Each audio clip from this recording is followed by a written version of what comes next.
It's a Friday. Good morning, beautiful Lagos City. Welcome along to the Sports Ride. My name is Kizike. Let's talk about sports. I like to go local first of all, where I'll let you know about the Interim Management Committee, IMC, announced that the first transfer window in the Nigerian Premier Football League (NPFL) will open on Saturday, July 4th and close that's September 1st. Therefore, the league organizers have reminded clubs in the NPFL to immediately commence club licensing process for the 2023-2024 session, which has been scheduled to commence on the weekend of August 26 and 27.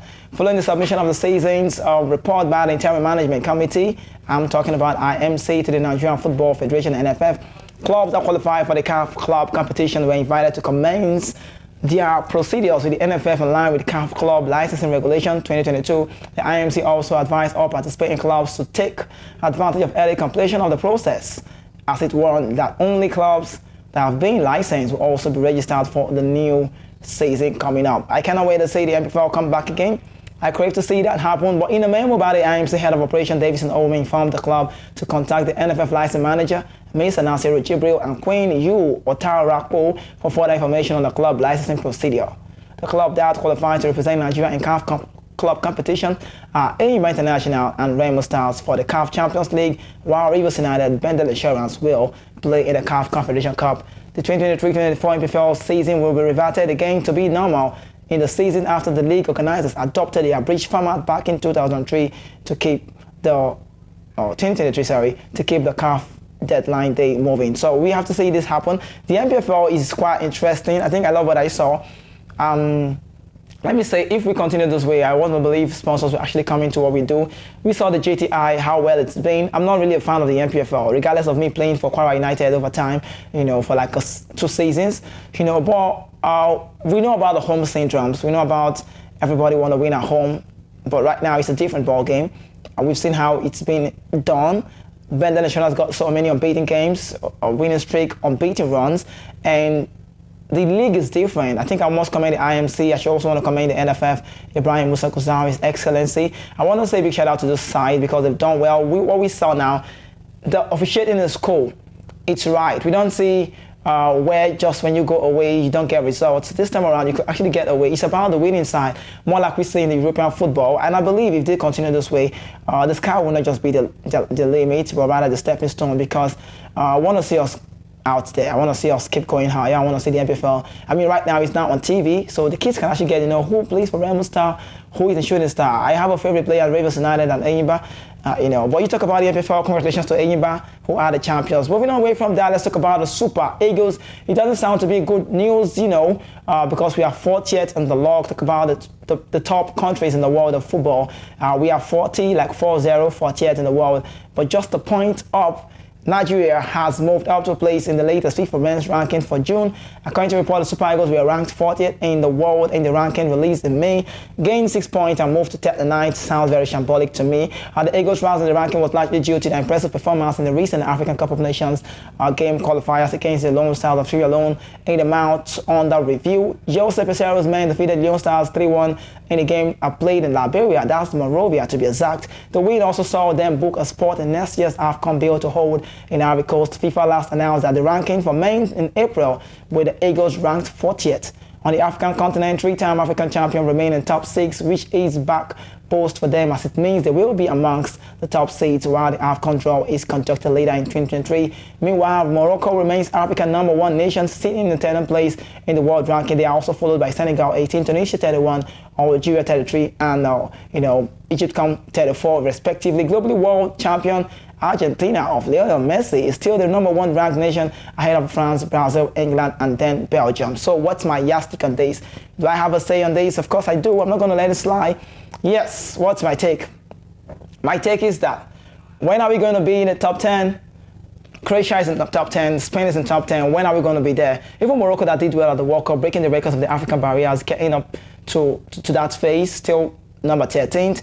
But let me talk about where it's my concern. I'm a black man, I'm a Nigerian guy to be exact, and I love my country, but I don't love what I'm giving out now. I just have to do it because of the I do this. Now, 39-40, look at the gap between April, May, June. We are currently in June.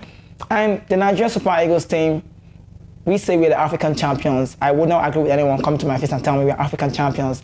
We are the 6th in Africa. Morocco comes first, Senegal comes second. And talk about the world, we are number 9th. Just a point, because we won Sierra Leone. I mean, there's no comparison, but if you want to rate Nigeria Super Eagles side and you want to rate the Leon Stars of Sierra Leone, how do you want to rate this country? We're talking about 3 times African champions. It's not a talk for me. So I think we need to go back to drawing board. I don't know if Joseph Pesero for me is the right man to take us to Ivory Coast, but let's just see how it pans out. And let's move away from that news. Talk about Formula One. Despite Lewis Hamilton's obvious desire to extend his decade-long stay with Mercedes, lengthy contract negotiations are causing uncertainty ahead of the Australian Grand Prix. The British is in the final 6 months of his contract, and those involved in the negotiation are positive that the agreement will be reached, though there's confidence that a new contract will be announced by this stage. Moving on, the British is expected to sign a new deal that will see him continue the final year of his career with Mercedes before stepping into on and off-track role. Now, Lewis Hamilton has spoken only about how it's not just a simple driving contract, and also admitted that he is in no rush to put pen to paper. Recent public clashes with some of the Mercedes team has prompted conversation about the reasonings behind the delay, but the disagreements do not appear to have derailed internal conversation.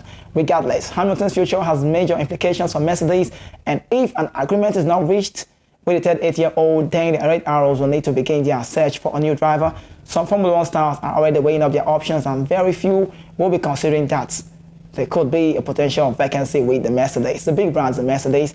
Who doesn't want to jump into Mercedes? You talk about Red Bull, talk about Mercedes. It's a brand on its own. It's a brand that stands out well. Lewis Hamilton is just putting everybody on a hot fire. Do this and let's know if you're going to do it. But he said, don't listen to the media. When I say it's me talking about this, he said, when I want to talk about my signing, when I put pen to paper, you listen to me. You don't wait for the media to let you know how it's been done. But he's a 7-time winner. Nothing will be taken away from him. Everybody knows, no doubt. I know. I respect him well. But a whole lot of Formula One stars are actually weighing up their option, like he heard me say. Nobody can. I can't wait. I mean, talk about Mercedes. It's a big brand on its own. If you follow Formula One well, I talk about Red Bull, Max Verstappen, also in the news. But it's about Lewis Hamilton. He's the star right now. He's a British number 1, according, because Lewis Hamilton is British and also Max Verstappen is Dutch. When I say about Lewis Hamilton, I will give it to him anytime, any day. But I think he's trying to put everybody on suspense. We're all understanding, waiting to know if he's going to put pen to paper. I don't know why he's wasting time, but I think he knows best for himself. He's got agents, he's got a camp, he's got associates, he's got people around him, he's got people who tell him what to do, regardless of all the strength and power coming from him. So he decides his fate, he decides his future, if he's going to put pen to paper with the Mercedes. But more quickly on the show, let's go down, talk about boxing. Anthony Joshua and then Dana White in the news. No Alexander Usyk this time around. Moving on, talks resumed last week for Anthony Joshua to fight Dana White in the heavyweight rematch at the O2 in August 12, but requests for rematch clause in Joshua's favor had complicated negotiation between the British rivals. Negotiations for the rematch between Anthony Joshua and Dana White are back on track again after Anthony Joshua teams reached and agreed to remove their later request rematch clause. So we need to see a significant hurdle for the second fight, and has been overcome as talks continue for the summer showdown at the O2 Arena on August 12. The Britain man had previously revealed how a late request for a one-way rematch clause in Joshua's favor had complicated talks for the fight after White had agreed to their original terms. Joshua already have been linked with a potential Deontay Wilder fight to take place in the Middle East later this year. If he beats Joshua, White would then look for a similar fight next himself. So this issue with a rematch clause could have been a major stumbling block. White has a long-running rivalry with Joshua. He beat AJ as an amateur before Joshua went on to win an Olympic gold medal back in London in 2012. As professionals, they boxed in the Wild 2015 British heavyweight title, which Joshua won by 7-round stoppage. Joshua ultimately became an unified world champion after suffering a 2 back-to-back defeat to legendary Alexander Usyk. He came back with a win over Jeremy Franklin back in April. White also rebuilt with a point victory against Franklin after his 2022 WBC title fight lost to Tyson Fury at the Wembley Stadium. So Anthony Joshua, he's an AJ man, born in England. I know, I cannot wait to see this happen. The other time, was it yesterday? I can't recall. I talked about is how boxing used to be in my father's days. You win a fight, you contest again, and if you waste some more time, and you just might be stripped off your belt. But I think these ones are just trying to take out their time to decide on what to do for themselves and what not to do. Anthony Joshua, big name. I like to use the word big name very well. Dana White as well. He knows this very well. I'm not talking about the legs and the Usyk this time. I'm talking about a fight that might be coming up very soon. But I'll keep you updated on that. Just as it goes, just as it unfolds, I'll let you know, don't worry. So moving away from boxing, tennis now. Former world number one Caroline Wozniacki announced this Thursday she is set to return to professional tennis 3 years after retiring, professional tennis. 3 years after retiring the start of family, Wozniacki 32 bowed out of the 2020 after winning 30 WTA titles, including her sole Grand Slam triumph at the Australian Open back in 2018. Over these past 3 years away from the game, I got to make up for lost time with my family. I became a mother and now I have 2 beautiful children. I'm so grateful for, Wozniacki said on Twitter, but I still have goals I want to accomplish. I want to show my case that you can pursue your dreams no matter your age or role. We decided as family, it's time. I'm coming back to play and I can't wait. Wozniacki has 2 children with former NBA star. His name is David Lee. 2-year-old Olivia and James, born last October. I'm going to play in the US Open, she wrote in an article in Vogue's magazine. There's just an electrifying atmosphere in New York that I can't get enough, and I also played so well there for years to come, and years and years. So this is a lady, the question about this lady or this personality who do this game is, I know how it feels. You cannot do away from what you do. You cannot do away from what you love to do, regardless, whichever way. It's no longer news to talk about Serena Williams. She said, yeah, I'm retiring. I was still here. Okay, maybe not here. I think I was on radio talking about Serena, saying, Serena, we did, what's it called? We did a farewell, like a farewell beat for Serena Williams. And everybody was, oh, congratulations, she's a top notch. But not long we saw her again, want to come back to the box, want to come back to the game again, want to come back to the court, the grass court, want to hold this bat again to play this tennis. And I'm not surprised to see Wozniacki coming back. She failed at some point. That's what life brings to you.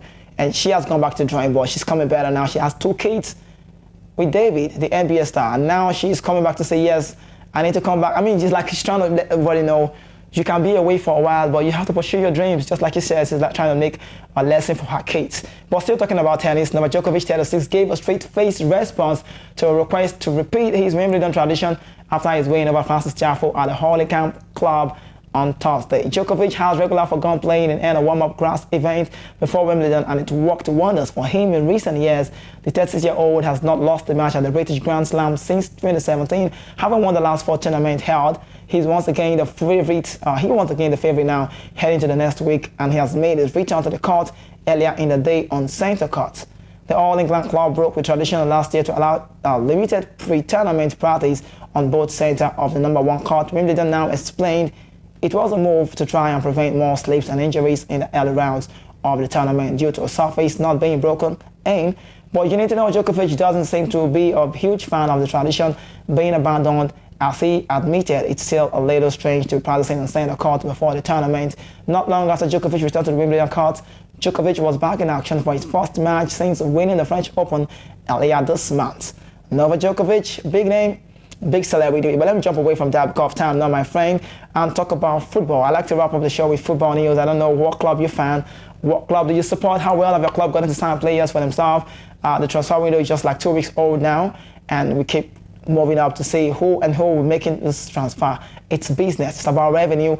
Now Manchester United, the news, and also Man United and Chelsea have reached agreed terms for a transfer of midfielder Mason Mount, the England international #1. He's the #1 target for United boss Erik ten Hag this summer. According to report, the other sources states that the 2 clubs have settled on a fee that could rise to £60 million. United has previously made an offer of £55 million, but are thought to have upped their bid with difficult add-ons. Now, Mason Mount will have his medical and then sign a contract with the Red Devils. The sale allows Chelsea to put their money in Brighton star Moise Caicedo.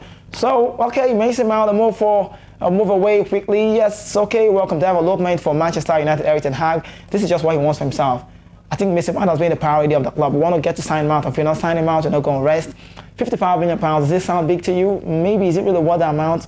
Don't forget about the British hype. He's a very big name. £55 million plus £5 million add-on, and also bonuses. He's on the verge of earning £250,000 a week, or possibly £300,000 a week. But still, the Man United news that got this one. Ineos chief Sir Jim Ratcliffe bid to buy Manchester United appears to have failed. The British billionaire had opted and hoped that he would be named the preferred bidder for the club. However, According to reports, states that the Enos bid is out of the running. They claim that the Qatari royal family member Sheikh Jassim bin Ahmad Al Thani, I'm liking the name, Sheikh Jassim bin Ahmad Al Thani, is now the favorite to buy the club. The issue with the Ratcliffe bid is that it would not only buy out the Glazers, but that too, over a period of few years, minority stakeholders at United would not be impacted, which may result in them suing the Glazers family. Are we going to see United hands off from the club? Are we going to see that happen? I don't know. Let's see how it goes. If they are going to hands off the Glazer family, is the reason why everything is on hold at the moment. We've not had sales. The Qatari guys are on the verge of buying the club. Sir Jim Ratcliffe himself is not sleeping either. I think United fans knows the best for themselves. There's a protest out there in UK, and also the Nigerian fans also craving for United to say that they sell the club, the Glazers family. Not doing well for them, maybe, but let's move. Wrapping up the show, Arsenal. We'll be playing a new signing player. His name is Kai Havertz on the left-hand side of the attacking midfield row. The Gunners have a new man and a new plan for the upcoming Premier League season under Mikel Arteta. Havertz will now play alongside incoming signing Declan Rice and captain Martin Odegaard, while the system appears attacking on paper. According to reports, says that boss Mikel Arteta is very confident. He believes that by being able to control the ball, Arsenal can dominate any team, dominate the games and score even more goals. Gabriel Jesus also will begin the season as a first choice centre forward again. It's about Kai Havertz. New special plans for Kai Havertz at Arsenal. I cannot wait to see him play though. And Arsenal will be playing a new signing Kai Havertz on the left side, and that's a different ball game.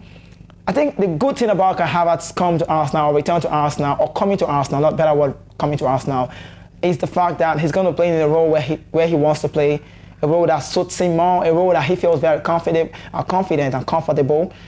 So we just have to see how this works. Declan Rice, Martin Odegaard, and then Kai Havertz. This will be a success. Arsenal last season lacked squad depth, and that was the reason why they lost the league.